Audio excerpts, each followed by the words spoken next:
আসসালামু আলাইকুম রহমতুল্লাহ। হলি বাস্কেটের পক্ষ থেকে আপনাদের সকলকে জানাই আন্তরিক সালাম, শুভেচ্ছা এবং এই যে কুয়াশাময় সকালের শুভেচ্ছা। আমরা অবস্থান করছি সিরাজগঞ্জের প্রত্যন্ত অঞ্চলে, এবং শুধু প্রত্যন্ত না, খুবই প্রত্যন্ত অঞ্চলে, যে এরিয়াতে এখনও রোডগুলো মাটিরই রয়েছে। সেই রোড বেয়েই আমাদের খামার স্থাপন করা হয়েছে সরিষা ফুলের ক্ষেতের কাছে বা মাঠের কাছে। এবং এই অঞ্চলটা হেক্টরকে হেক্টর জমিতে সরিষা চাষ করা হয়, কারণ প্রাকৃতিকভাবে সরিষা চাষটা এই অঞ্চলে সরিষার ফলনটা খুবই ভালো হয়, যে কারণে সরিষা চাষ করা হয়। এবং আমরা আমাদের খামারগুলোকে এই যে সরিষা মাঠের আশপাশে স্থাপন করে আমরা মধু কালেক্ট করে থাকি।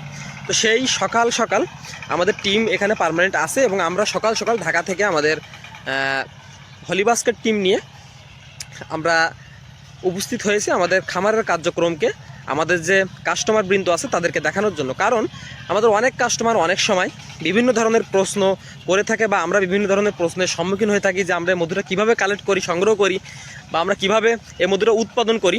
তো সেগুলোকে আজকে সরাসরি দেখানোর জন্যই এই যে সিরাজগঞ্জের প্রত্যন্ত অঞ্চলে ছুটে চলা। এবং আমাদের স্যার আছেন এবং আমাদের টিম, এই যে আমাদের টিম কাজ করছেন, তারা মৌ কলোনিগুলো থেকে, এটা হচ্ছে মৌ কলোনির গেট, আর এই গেট দিয়ে মৌমাছি মৌ কলোনির মধ্যে প্রবেশ করে এবং বাইর হয়, এবং তারা মধু সংগ্রহ করে এই গেট থেকেই কিন্তু ভিতরে তাদের চাকে নিয়ে রাখে। আমাদের শামীম ভাই যে কলোনির যে ফ্রেমগুলো থেকে, যে চাকগুলো থেকে মধু বাহির করা হয়ে যাচ্ছে, সে চাকগুলো সুন্দরভাবে আবার মৌ কলোনির মধ্যে স্থাপন করছে, যাতে করে মৌমাছিরা আবার কাজ করে এই চাকগুলোতে মধু নিয়ে আসতে পারে। মধু অবস্থায় যে চাকগুলা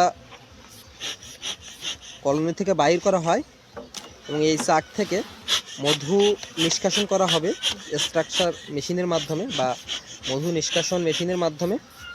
তো সে কাজটাই এখানে করা হচ্ছে।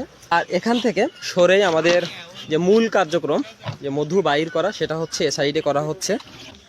এখানে হচ্ছে মূল স্টেপের কাজ হচ্ছে। এটা হচ্ছে মধু নিষ্কাশন মেশিন বা মধু বাইর করার মেশিন, যেটাই আমরা বলে থাকি না কেন। তো এখানে ঠিক এই যে চাকগুলা রেখে